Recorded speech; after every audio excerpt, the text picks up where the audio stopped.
another in the series of presidential profiles, John Quincy Adams, 6th President of the United States. The 4th day of July, 1776, will be the most memorable epoch in the history of America. I am apt to believe that it will be celebrated by succeeding generations as the great anniversary festival. It ought to be commemorated as the Day of Deliverance by solemn acts of devotion to God Almighty. It ought to be solemnized with pomp and parade, with shows, games, sports, bells, bonfires, and illuminations from one end of this continent to the other, from this time forward, forevermore.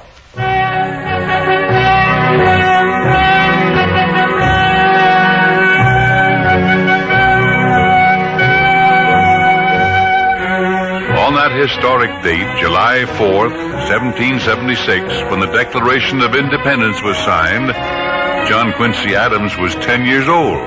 Born in Massachusetts, Adams came into life with the struggling rights of his country. His memories of the War of Independence were vivid. They were firsthand. His cradle hymns were the songs of liberty. The son of one of America's most famous leaders, John Quincy Adams received his early schooling in cities such as Paris and Amsterdam. He graduated from Harvard University, became a lawyer, and then served as ambassador to the Netherlands, Portugal, Prussia, and Sweden under President Washington and his own father, President Adams.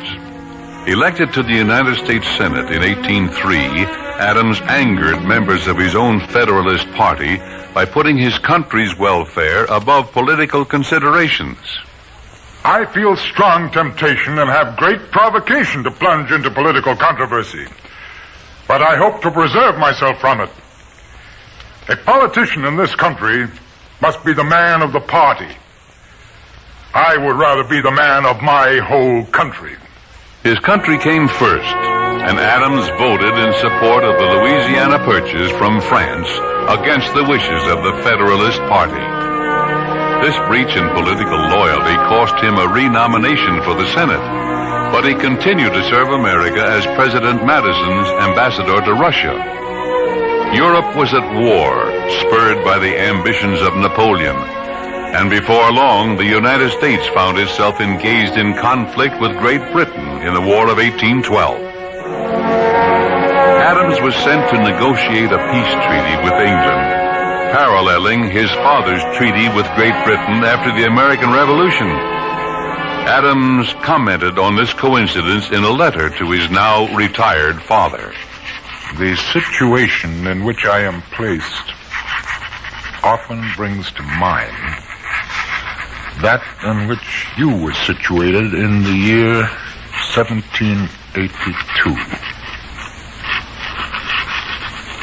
I am called upon to support the same interests, and in many respects, the same identical points and questions.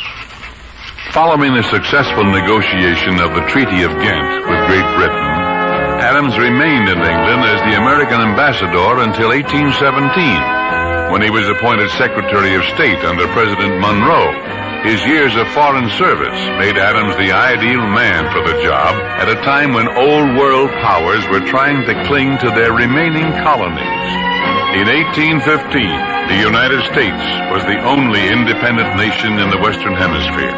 By 1824, both North and South America were free from European domination. Adams' policy was one of fostering independence, supporting Republican ideas, and discouraging foreign intervention.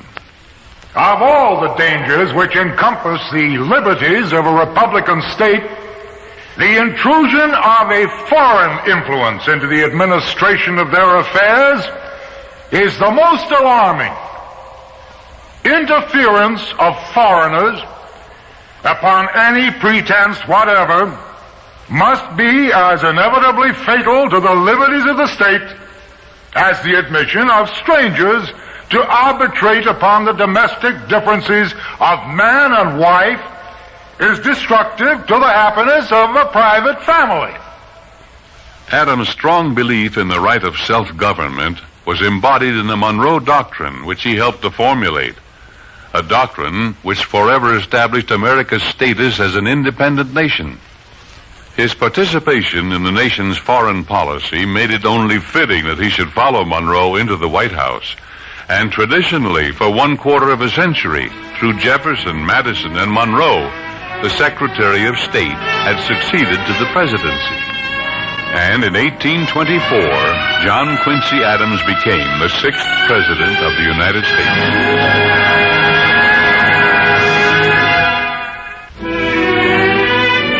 The election of 1824 had failed to produce a majority vote for any of the candidates, and John Quincy Adams was chosen by the House of Representatives to serve as the President of the United States. This lack of popular support saddened Adams, but he sought to unite the political factions that divided the country. Of the two great political parties which have divided the opinions and feelings of our country, the candid and the just will now admit that both have contributed splendid talents, spotless integrity, ardent patriotism, and disinterested sacrifices to the formation and administration of this government. Adams' main objective was to bind the distant parts of the country together and promote their mutual prosperity. Under his administration, national roads fanned out across the nation, including the Cumberland Road. The Erie Canal was opened and other waterways explored. Treaties were signed with warring Indian tribes to allow the peaceful expansion of the frontier. Construction was begun on the Baltimore and Ohio Railroad. America was growing up, and Adams believed that an enlightened military was necessary to safeguard the independence of this young nation. And in 1827, he founded the Military Academy of West Point. Of the great national undertakings, the Academy at West Point is among the most important in itself and the most comprehensive in its consequences. The instruction acquired at West Point enlarges the dominion and expands the capacities of the mind. Its beneficial results are already experienced in the composition of the Army, and their influence is felt in the intellectual progress of society. But all his achievements could not ward off the rising movement called frontier democracy. The voters wanted a man of the people, not an Eastern intellectual like Adams. In 1828, Adams ran for re-election and was defeated by Andrew Jackson. John Quincy Adams retired to his farm, intending to lead a quiet life and write the biography of his famous father. But his retirement lasted only 2 years, as the people of his district asked him to represent them in Congress. Many thought this office beneath the dignity of a former president, but Adams believed that duty came before false pride. In 1830, he was elected to Congress. I'm proud to be a member-elect of the 22nd Congress. No election or appointment conferred upon me gave me so much pleasure. My election as President of the United States was not half so gratifying to my inmost soul. For 18 years, John Quincy Adams continued to serve as a member of the House of Representatives during one of the most turbulent periods of American history. Often fighting alone for the right to be heard on unpopular issues, Adams championed the right of petition and freedom of speech, press, and of debate.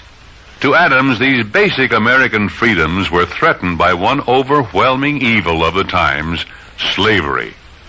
The spirit of true freedom is not yet sufficiently awake, and while she slumbers, all the vigils of the watchman will be in vain.